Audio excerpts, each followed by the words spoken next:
Hi hello నమస్తే welcome back to iDream media. ఈరోజు మనతో ఉన్నారు amphi certified mutual fund distributor అలాగే క్యూపీఎఫ్పీ అయిన రమేష్ పసుపులేటి గారు. మీరు మ్యూచువల్ ఫండ్స్లో ఇన్వెస్ట్ చేద్దాం అనుకుంటున్నారా, మంచి రిటర్న్స్ రాబట్టుకోవాలనుకుంటున్నారా? అయితే మీరు ఖచ్చితంగా తెలుసుకోవాల్సిన ఒక రూల్ ఉందండి.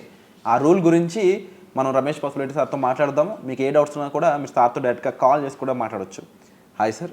హాయ్ అండి. సార్, మ్యూచువల్ ఫండ్స్లో ఇన్వెస్ట్ చేసే ముందుగా ఈ రూల్ తప్పనిసరిగా పాటించాల్సి ఉంటుంది అని చెప్తారు కదా, అలాంటి రూల్ 75-5-10 ఈ రూల్ గురించి నేను వింటూ ఉన్నాను. కాస్త ఈ రూల్ గురించి కాస్త ఎక్స్ప్లెయిన్ చేస్తారా?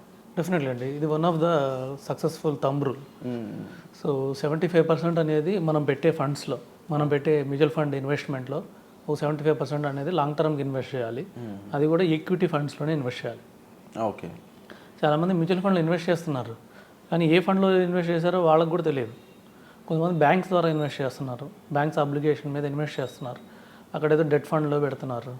సో డెట్ ఫండ్లో పెట్టేసి నేను మ్యూచువల్ ఫండ్లో పెట్టేశాను, మంచి రిటర్న్స్ వచ్చేస్తాయి అని అనుకుంటున్నారు. కానీ డెట్ ఫండ్స్ ఎక్కువ రిటర్న్ రావు, మేబీ 6-7% వస్తాయి. కొంతమంది తెలియక లార్జ్ క్యాప్లోనే ఉండిపోతున్నారు. లార్జ్ క్యాప్లో మహా అయితే ఒక 10-12% రిటర్న్ వస్తుంది లాంగ్ రన్లో కూడా, ఎందుకంటే ఇవి సేఫ్, లో రిస్క్ కాబట్టి లో రిటర్న్ ఉంటుంది. సో కొంచెం డైవర్సిటీ పోర్ట్ఫోలియో ఉండాలి ఈక్విటీలో కూడా. అంటే కొద్దిగా లార్జ్ క్యాప్లో ఒక 10%, మిడ్ క్యాప్లో ఒక 20-30%, స్మాల్ క్యాప్లో ఇంకో 20-30%, అట్లా ఇంకొక మల్టీ క్యాప్లో ఇంకో 20-30%, ఇలాగా పోర్ట్ఫోలియోని సెట్ చేసుకోవాలి. ఒక 10%ని మేబీ మనం sector oriented fund, theme oriented, government of India ఇప్పుడు తీసుకునే యాక్షన్ ప్లాన్స్ ప్రకారం ఒక 10%, ఇప్పుడు సపోజ్ గ్లోబల్ ఎనర్జీ అనింది, సో పవర్ రిలేటెడ్ ఫండ్లో ఇన్వెస్ట్ చేసుకోవచ్చు. లాస్ట్ ఇయర్ మనకు చూస్తే సెమీ కండక్టర్స్ అంది, సో ఈ సెమీ కండక్టర్ ఇండస్ట్రీస్లో ఏమేమి కంపెనీస్ ఏ ఫండ్ ఉందో చూసి దాంట్లో ఇన్వెస్ట్ చేసుకోవచ్చు. Renewable energy funds. సో ఇట్లాగా మనం డిజైన్ చేసుకోవాలి. ఇంకోటి ఏంటంటే 5, ఈ 5 అనేది ఏంటంటే మనం కంపల్సరీగా మనం ఇన్వెస్ట్ చేసే దాంట్లో గుర్తుపెట్టుకోవాల్సింది ఏంటంటే 5 ఇయర్స్ కంపల్సరీ ఉండాలి ఈక్విటీ ఫండ్స్కి వస్తుంటే. మళ్ళీ ఇన్వెస్ట్ చేయమన్నాం కదా అని చెప్పి 1 ఇయర్కి 2 ఇయర్స్కి, కొంతమంది నా దగ్గర డబ్బులు ఉన్నాయి 6 మంత్స్ కోసం, నాకు ఇప్పుడే అవసరం లేదు, 6 మంత్స్ తర్వాత కావాలి, నాకు ఈక్విటీ ఫండ్స్లో పెట్టేసి మంచి రిటర్న్ జనరేట్ చేసేయమన్నారు. సో 5 మంత్స్ కాదు, 6 మంత్స్ కాదు, 5 ఇయర్స్ ఉంటేనే మీకు రిటర్న్ వస్తుంది. అసలు దీని పవర్ ఆఫ్ కాంపౌండ్ కూడా తెలిసేది 5 ఇయర్స్ తర్వాతే. 5 ఇయర్స్ లోపల 1 ఇయర్కి 2 ఇయర్స్కి పెట్టేసి నాకు ఎక్కువ సంపాదించాలంటే ఎక్కువ పోతాయి కూడా.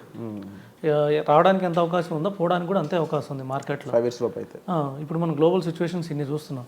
సో రావడానికి ఎంత అవకాశం ఉందో పోవడానికి కూడా అంతే అవకాశం ఉంది. కాబట్టి కంపల్సరీగా 5%, 5 ఇయర్స్ మాత్రం కంపల్సరీగా హోల్డింగ్ పీరియడ్ ఉంటేనే మ్యూచువల్ ఫండ్లోకి రావాలి, అది ఈక్విటీ ఫండ్లోకి.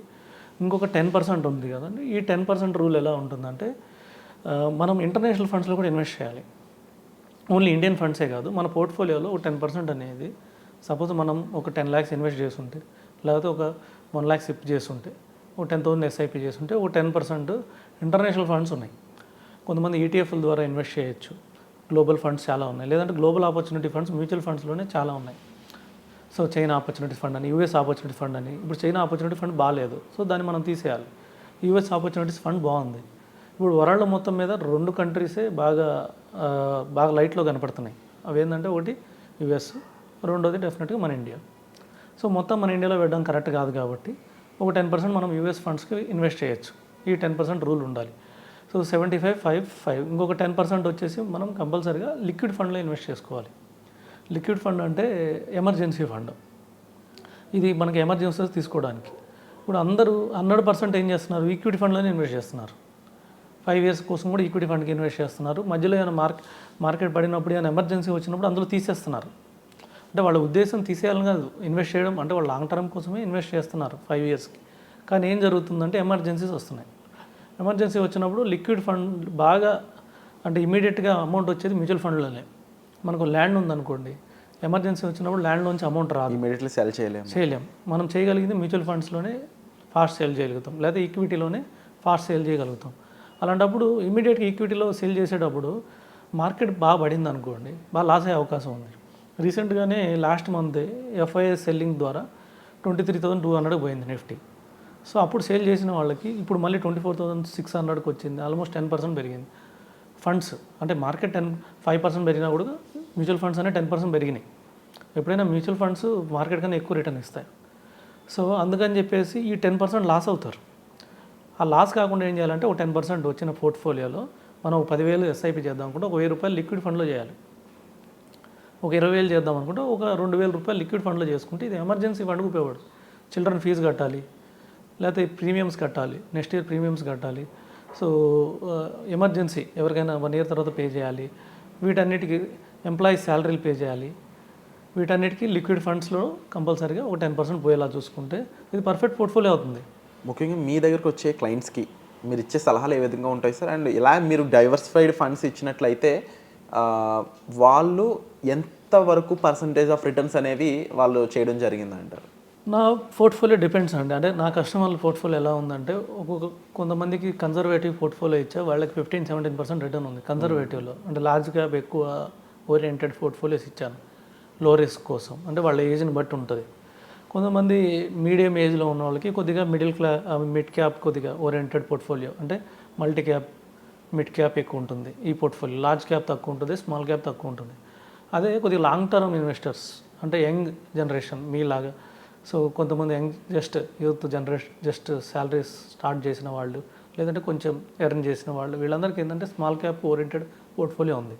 అంటే అతనికి ఉండే సపోజ్ 4 ఫండ్స్ ఉంటే 2 స్మాల్ క్యాప్ ఉంటాయి, అతనికి ఒక మిడ్ క్యాప్ ఉంటుంది, ఒక మల్టీ క్యాప్ ఉంటుంది. అక్కడ లార్జ్ క్యాప్ ఇగ్నోర్ అయింది, ఎందుకంటే అక్కడ కొద్దిగా రిటర్న్ ఎక్కువ జనరేట్ చేయాలి, లాంగ్ రన్ ఉంది కాబట్టి అతను ఎక్కువ కాలం వెయిట్ చేయగలుగుతారు. కాబట్టి ఒక 20% రిటర్న్ ఎక్కువ 20% అబోవ్ రిటర్న్ ఎక్కువ జనరేట్ చేయాలి నా ఇంటెన్షన్. మేబీ 20% రాకపోవచ్చు, 15% రావచ్చు, అది కూడా బెటర్. ఇప్పుడు మనం కొన్ని ఇన్సూరెన్స్ లేకపోతే ఎక్కడైనా చూస్తే 6% వస్తుంది, లేకపోతే కొన్ని ఎఫ్డీలు 6% వస్తున్నాయి. వాటితో పోలిస్తే 15% అనేది చాలా మంచి రిటర్న్. సో అలా ఎక్స్ట్రా రిటర్న్ ఎక్కడ జనరేట్ చేయగలుగుతాను వాళ్ళ ఏజ్ని బట్టి, వాళ్ళ అవసరాలను బట్టి అనే దాన్ని బట్టి పోర్ట్ఫోలియో డిజైన్ డిఫరెంట్గా ఉంటుంది. డెఫినెట్గా వాళ్ళ పోర్ట్ఫోలియోలన్నీ చాలా మంచి రిటర్న్లో ఉన్నాయి. చాలామందివి 20% అబోవే ఉన్నాయి return portfolio, including my portfolio.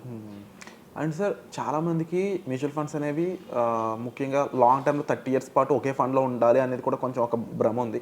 ఈ ఫండ్స్ ఎలా రీబ్యాలెన్స్ అవుతాయి? వాటిని రీబ్యాలెన్స్ చేయడంలోనే మెయిన్గా డిస్ట్రిబ్యూటర్స్ వర్క్ కూడా ఉంటుంది కాబట్టి దాని గురించి ఒక మాట. డెఫినెట్గా అండి, ఎంత సక్సెస్ఫుల్ డిస్ట్రిబ్యూటర్ అయినా కూడా డెఫినెట్గా ఒక 5 ఫండ్స్ ఇస్తే 1 or 2 ఫండ్స్ రాంగ్ అవుతాయి. ఈవెన్ పెద్ద పెద్ద ఫండ్ మేనేజర్లకే వాళ్ళు 50 కంపెనీలు తీసుకుంటే ఒక 5 కంపెనీలు రాంగ్ అవుతాయి. సో ఒక డిస్ట్రిబ్యూటర్ కూడా అలాగే. కానీ ఒక డిస్ట్రిబ్యూటర్ చేయగలిగింది ఏంటంటే ఆ కరెక్షన్, ఆ మిస్టేక్ జరిగినప్పుడు దాన్ని కరెక్ట్ చేస్తాడు. అదే డైరెక్ట్గా ఇన్వెస్ట్ చేసిన వాళ్ళు ఇది కరెక్ట్ చేయలేరు, ఎందుకంటే వాళ్ళు అది కరెక్టా కాదో తెలియదు. ఒక రెగ్యులర్ డిస్ట్రిబ్యూటర్ రెగ్యులర్గా దాని ట్రైనింగ్స్లో ఉంటాడు, మార్కెట్తో పాటు ఉంటాడు, మార్కెట్ తగ్గట్టు వెళ్తుంటాడు. కాబట్టి సో ఈ ఫండ్ బాగాలేదని చెప్పి కస్టమర్కి 1 year తర్వాత తీసేస్తాడు. తర్వాత ఆ ప్లేస్లో ఇంకొక పెర్ఫార్మింగ్ ఫండ్ పెడతాడు. నెక్స్ట్ ఇయర్ రివ్యూలో మళ్ళీ ఇంకో ఫండ్ బాగాలేకపోతే ఆ ఫండ్ రీప్లేస్ చేస్తాడు. ఈ విధంగా కొద్దిగా ఎక్స్ట్రా రిటర్న్ జనరేట్ చేయగలుగుతాడు. అది కంప్లీట్ డిఫరెన్స్ ఉంటుంది.